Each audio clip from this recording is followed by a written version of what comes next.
Daniel Thompson, welcome to a discussion about your all new, brand new, never before seen REVO. Good to see you, man. Good to see you, CG. It's been a long time, mate.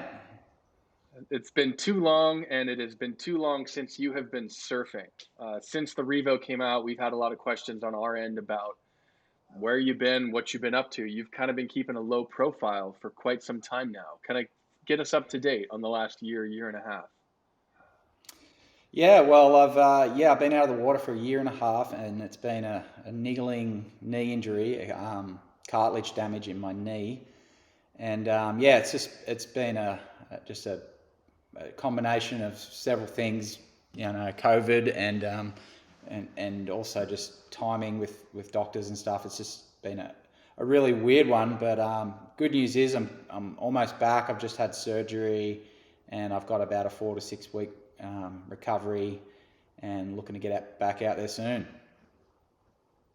Exciting, man. Well, congrats on finally having a roadmap to getting back in the water. Um, with that out of the way, the Revo is out, and we have heaps of questions coming in about it. Um, Tell us about that transition from the Evo to the Revo, because everyone knows and remembers the Evo. How did the Revo come out of the Evo? What was that kind of design process for you? Yeah. Well, so the Revo is kind of like the ideal version of the modern planing hull concept. Back, in like 2013. It's almost 10 years ago now, that board. So, even from not long after the time we released the Evo, I was already kind of like refining that design to be a little bit more performancey and kind of hybridizing some, shortboard rocker and so forth to that design. So over the years, I've had a lot of time to really optimize that shape and Hmm. make it in its ideal form. And the Revo, what we have today is like the best of all these new concepts I've been playing with bottom contours and refining the rockers, the rails, and just fully dialing that thing to be a really unique and high performance craft. Hmm. You mentioned the bottom contour. A lot of people have commented to us that it's clearly like changed from your classic quad inside single concave. Well, how do you describe what's going on nowadays with the concave on the Revo? Where'd that come from? Yeah, so the V quad concave was kind of a new concept I wanted to play with. I had a lot of success with the quad inside single concave, just having multiple Hmm. concave hulls. But I was interested in trying a different configuration of hull shapes. I was building a few big wave boards, playing with V, and then introducing concaves through the surfaces of a V, so that you get more feedback and lift out of a V bottom, because a traditional V bottom generally feels pretty sluggy and draggy, like Hmm. it feels a little sloppy under the foot and it doesn't really feel fast. So I was interested to see how adding like a concave surfaces to the V hull would perform. There's some limitations, if any, of the quad inside single concave is at times it's kind of almost too fast and too lifty in like choppy conditions and stuff. You kind of sometimes get a bit like jittery through your turns and stuff like that. It was a bit too lifty. Hmm. So I was like looking at ways where the board can kind of engage the water a little better and kind of naturally go into the turn and engage those concave surfaces. So the V quad concave was something I've been working on for quite a number of years. Really low key. I haven't really promoted anything much about it because I really wanted to optimize and refine that design idea Hmm. before bringing it to market. And the Revo just happened to be the kind of perfect plan shape to add that bottom to and really give that board a new dimension and a life. And how do you think about the relation of fins to a V that's as pronounced as the V within that V inside quad concave? How do you consider fins within the context of the Revo? Yeah, so I play with a lot of fin designs and fin setups with that development of that shape, and I found that quads seem to go the best. You have such a defined spine running right through the center of that board with the V, so that in itself acts like a center fin stability. Like the board will really have a controlled thruster-esque feel to it, even without a back fin. So I was pretty quickly moving to quad fins. That seemed to just be the natural fin setup for that design. So I really Mm-hmm. developed the design around a quad fin setup. Um, I've noticed you can ride it with a thruster. It works okay, but you really got to use a smaller back fin because the depth of the back fin is going to sit a lot deeper in the water because it's sitting on top of a ridge. So it sits on top of Mm-hmm. that spine. So it's going to sit too deep in the water through the center. That'll create drag and also create stiffness from the. It'll kind of hold against the board, wanting to go rail to rail as much. Mm. So you can use a smaller back fin and larger side fins will kind of work if you like the thruster feel. You got to really kind of use a small back fin and like your large instead of going a medium. You go like two Mm. sizes different, and you can get kind of a good feel. Or alternatively, the quads I like to use like a large side fin again, and then like a drivey rear fin. I've got a setup in the background. I'm not sure you can see it. I'm using Yeah. Tomo quads in the rear for drive, and then like a Kalohe Andino FCS large in the front, which kind of gives you the best of both worlds. I feel like you kind of need like a deeper front much onto rail that you kind of need a deeper fin to really like grip the water because you're really getting crazy angles of the board to the water as it goes through the turn. So a larger fin in the front Mm. is always going to help you with the grip and the thrust. So that'd be my recommendation. So you've always had an open mind, maybe a more open mind than anyone when it comes to designing boards, and I'm interested in seeing you kind of Frankenstein a fin set together featuring both your quad template that everyone kind of recalls that came out about Mm-hmm. 2.5 years ago with a Kaloe and Dino fin in the front. What's that been like for you to move away from that pure kind of quad template of yours? And is it accurate to Yeah, call that a hatchet template, or is it something else? And what's it been like to move away from that? And do you have other boards that you would still consider the hatchet quad in its entirety most applicable? yeah. Well, it's not like it's not so much I'm moving away from that template. That quad setup in itself is really really good. It has a great grip and it really complements that board well. I just like looking for the best possible feelings. So I've mixed and matched all sorts of fins, and then I've kind of come up with that kind of combo with a regular fin in the front. The Tomo quads in the back is kind of like the best of both worlds because you can kind of have a really springy, sensitive sensation of pivot off the front fin, and you've got the accelerator pedal with the hatchets on the rear. So you got the acceleration and the Uh-huh. pivot, so it feels really really beautiful. So that's one combo. There's many combos too. I haven't been able to try a bunch of different fins on this board purely because of my injury. I kind of got cut short in the development process at the end of the process there. So I'm kind of just going off feel, and yeah, that's my favorite at this point. So you mentioned like the R&D process kind of getting cut short. The good news is you were trying this board and working on this board well before Mhm. the injury started, but still to get injured and to kind of go off intuition to kind of finalize the board and then to not surf for a while, and then all of a sudden you see Kevin Schultz doing backflips on it and Timmy Reyes getting absolutely slotted on it. The interesting thing about the Timmy Reyes footage to me was he's very clearly navigating some touchy sections in the tube in some of the clips, and you could see kind of what he was able to get done with the board in some weird situations. What's that like to see those clips for you now after kind of throwing a Hail Mary and crossing your fingers on the final design after sort of going off of intuition? What was that like for you to see Yeah, the it was. I clips? mean, it's one relieving. You're like, yes, it's kind of doing what I envisioned it would.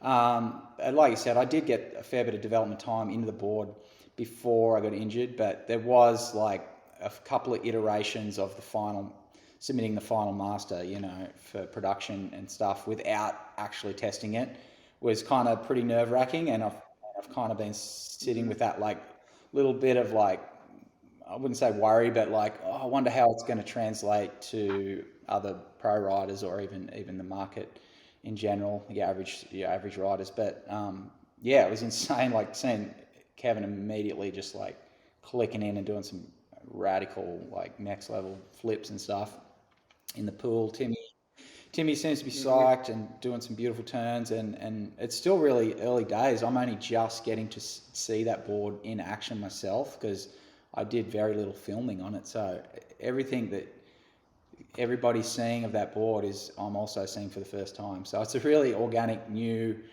I mean, you can't get any more like innovative. I don't think bringing new stuff to market purely on like you guys trusting me and my development and Mm-hmm. yeah, no, I feel like we're doing cool things and hopefully everyone's really stoked on it. My favorite thing that I noticed in the initial batch of clips was the way that Kevin Schultz lands that backflip that he did. When you're looking at stuff like that, did that look, to me, it looked like the most ideal landing platform you could possibly have beneath your feet for a maneuver like that. What little details did you notice in Kevin's surfing or the way that the board moved around?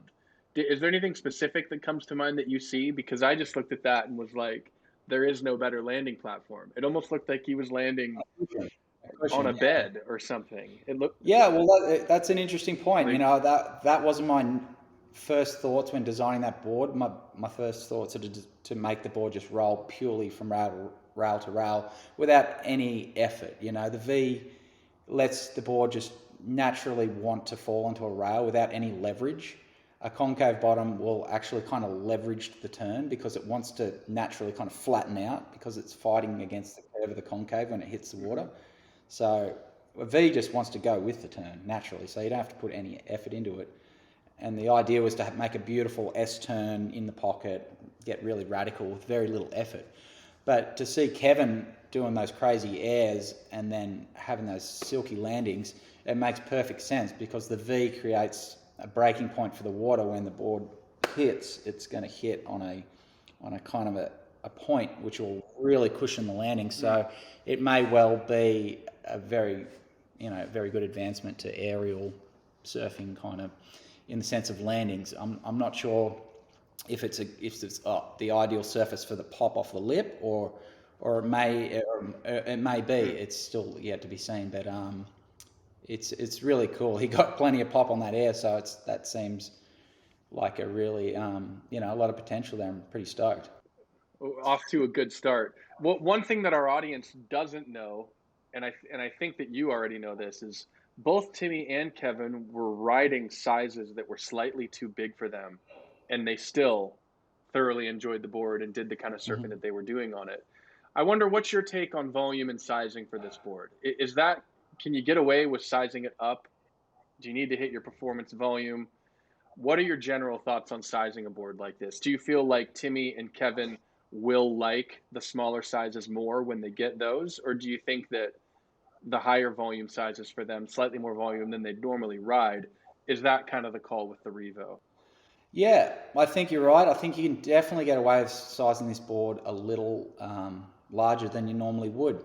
The natural ability of that board to turn and to be loose is incredible. So even if you ride a size that's too large for you, it'll still be super easy to turn. I mean, you couldn't get a board that's more easy to turn. You really don't have to put any leverage and force into your bottom turns or your cutbacks. You just basically have to stay balanced over the board and just naturally lean into the turn. The board will just do the rest of the work.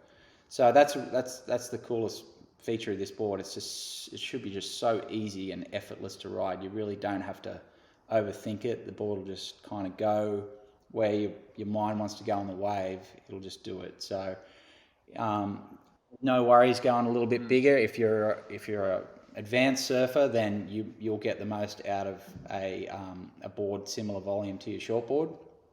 and you're going to be able to do some extremely critical surfing in the pocket, and kind of, the airs that Kevin's going for and so forth. So yeah, it's a very versatile board.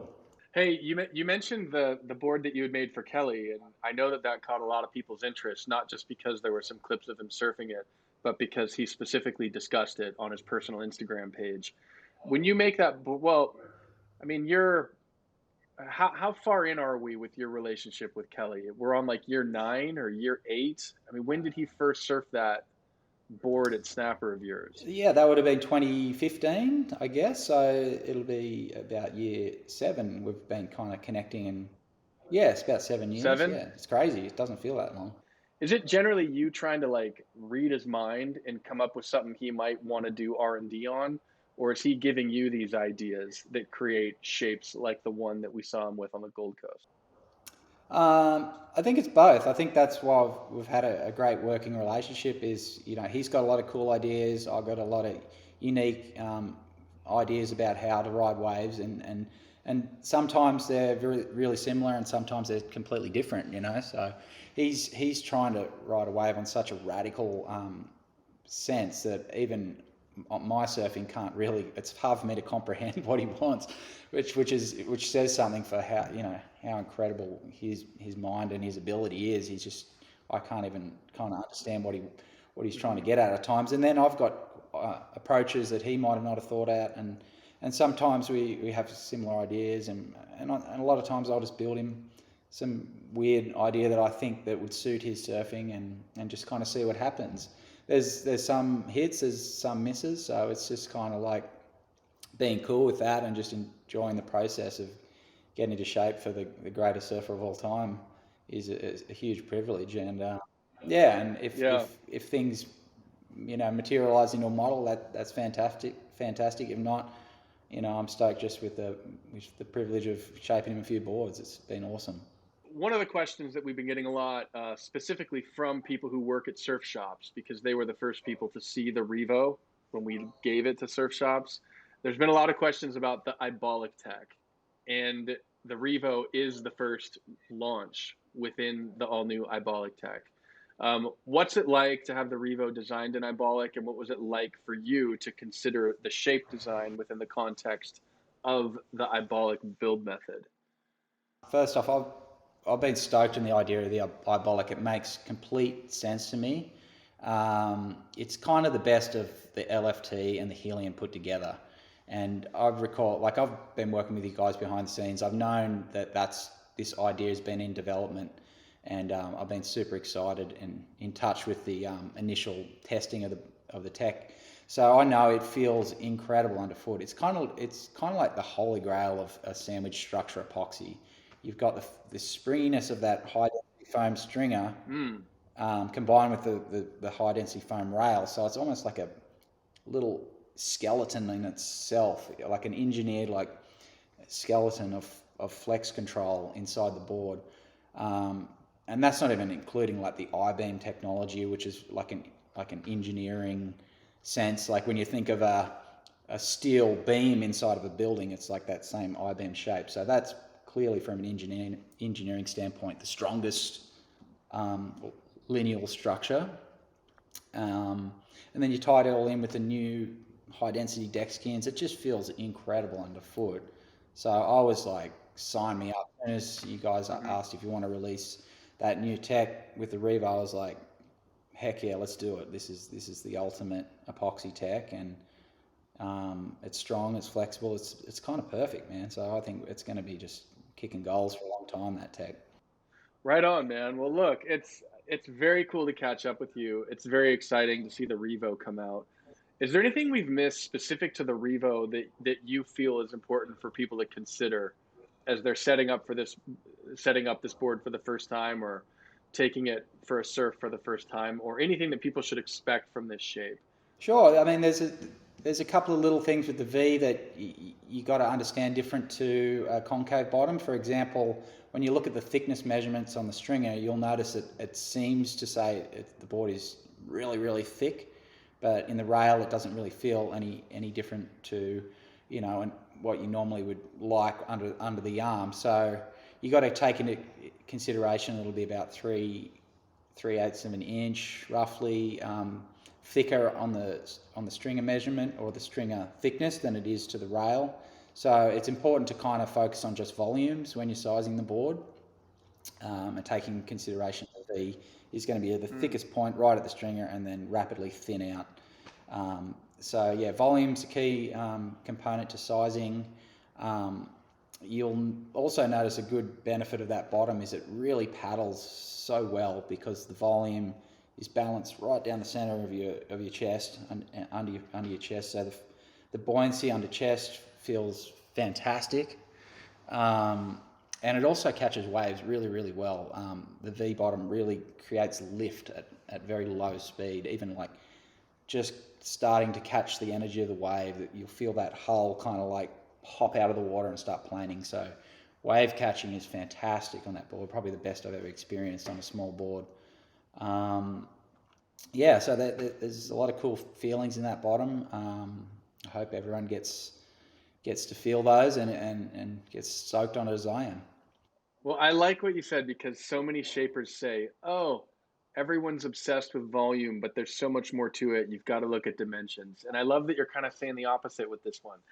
Exactly, and it's a symptom of like having such uniform shapes throughout the industry for so many years. Everyone's just used traditional concave bottoms, so we've been kind of programmed into thinking X plus Y equals Z. Like whereas you start playing with different bottom shapes, and all of a sudden the numbers don't make sense anymore, but they're still just as relevant. There's just a different configuration of volume distribution. So in order for people to understand it, it's more simple just to look at the volume. Well, last question, if we can close out on this one, because I just kind of wonder if you have any thoughts on the lack of kind of avant-garde shapes that have come into the market that really, really perform well outside of yours. So, for example, when you came out with the modern planing hole, the boards looked very, very different. They also performed extremely well. Are you surprised that when you look out there at the general surfing world, you're kind of still the only one who's succeeded on a global scale with something like truly different and totally out of left field? Is that surprising to you? And am I right in asking that question? Is there anything that I or most of us haven't noticed that you have that is crazy and out of left field in the way that your original modern planning hole designs were that does seem like it's getting traction to you? Yeah, I'm not sure. There's a few guys doing some cool stuff. I'm definitely wouldn't completely downplay some other guys' innovations. But as in a general sense, I'm just always I'm really truly searching for new ways, new feelings to ride a surfboard. Getting more out of the surfing experience. So I'm probably pushing it more than most because I've got the opportunity and we've got such a great working relationship with Firewire, and you guys trust me to really push the boundaries and encourage me to do so. So I think again we've got a really cool working relationship. I can get as crazy as I want, and I do put a lot of time behind the scenes developing this stuff. Like you'll see a lot of shapers like come up with a weird, wild, beautiful looking concept, and they're like straight on Instagram promoting it like on their first shape. Like here it is, look at my cool this, which is cool. Like good on them, Yeah. that's all good. But with me, I get that idea, I shape it, and then I'll write it and I'll build I'll perfect that thing to a point where it's beautiful and ready to blow people's minds across the globe, and then I'll show it, and then we'll put it to market and hopefully kick another goal. Let's do something like this again soon, and let's kind of catch up as the Revo continues to get under the feet of so many surfers. Awesome, Chris. Been stoked to finally talk about it and release the model that we've been sitting on for so long. And yeah, stoked. Hope it's a winner, and let's catch up again soon.